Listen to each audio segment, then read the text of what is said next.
Hello everyone. तो जैसा कि हर रोज़ मैं करंट अफेयर्स बताती हूँ कि आज कौन सा नेशनल इंटरनेशनल डे है। तो आज आधिकारिक रूप से कोई भी ऐसा नेशनल इंटरनेशनल डे नहीं है। तो इसलिए मैंने हाल में ही चल रही एक चर्चा यानी एक मुख्य बिंदु पे आज इस पे चर्चा करूँगी। आपके मासिक धर्म, ये लड़कियों से जुड़ी एक स्वास्थ्य संबंधित हाइजीनिक प्रॉब्लम है जो कि सबको पता होना चाहिए। इसको बताने में बहुत लोग शर्म करते हैं, पर सुप्रीम कोर्ट ने ही इस पे कहा है कि आपसे स्वास्थ्य स्वास्थ्य के से रिलेटेड है। तो लड़कियों के लिए इस पे कहा गया है कि ये आपके मौलिक अधिकार 21 के अंतर्गत आता है, जीवन के अधिकार के अंदर। तो ये भी शिक्षा के अधिकार को क्या करता है, ये बाधित करता है। तो इसके लिए कुछ उन्होंने सुविधाएं निकाली हैं कि जैसे कि आपके स्कूल में क्या हो, कुछ फैसिलिटीज़ हो आपके इस चीज़ को लेके कि अगर आपके मासिक धर्म चल रहे हैं तो आपकी शिक्षा में बाधा ना आए, आपको सुविधाएं दी जाए। जैसे कि आपको सैनिटरी पैड उपलब्ध कराया जाए, स्वच्छ जल दिया जाए, सेपरेट वॉशरूम यूज़ करने के लिए, ठीक है। फिर आपको इसके बारे में बताया जाए।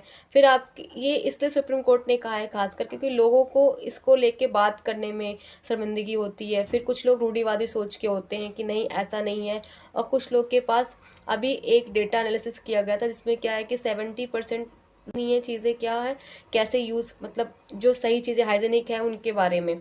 तो इसीलिए सुप्रीम कोर्ट ने फैसला लिया है।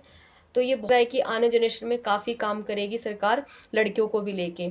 तो ये आपके शिक्षा के क्षेत्र में बाधा नहीं बनेगी, ठीक है। तो अब चलिए इसी से रिलेटेड मैं आर्टिकल बता देती हूँ आपको। 21A शिक्षा का अधिकार, जैसे मैंने अभी चर्चा की कि शिक्षा के क्षेत्र में या शिक्षा के में कोई बाधा ना आए, चाहे वो आपसे हेल्थ से रिलेटेड ही कोई इशू क्यों ना हो।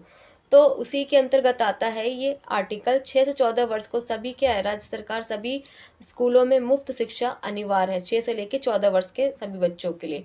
जिससे क्या होगा, ड्रॉप आउट कम होगा और ज़्यादा ज़्यादा बच्चों को क्या होगा, स्कूल मतलब उनको शिक्षा का अधिकार मिल सके, ठीक है। तो ये आर्टिकल भी इसके अंतर्गत आता था, इसलिए मैंने आज आर्टिकल इसमें ही बता दिया।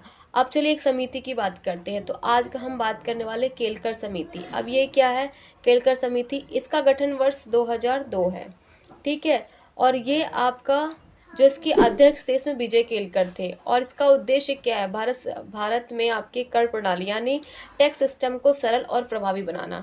इसका क्या, जैसे कि आपके जो डायरेक्ट टैक्स है उसको सरल बनाना, इनडायरेक्ट टैक्स में सुधार करना, कर चोरी से बचना, मतलब कर चोरी कम करना, फिर आपका टैक्स बेस को बढ़ाना। मतलब सीधा सीधा ये है कि आपके टैक्स सिस्टम को सरल और प्रभावी बनाना। केलकर समिति इससे रिलेटेड है। तो आज के लिए इतना ही, फिर कल मिलते एक नई समिति और नई करंट अफेयर्स के साथ।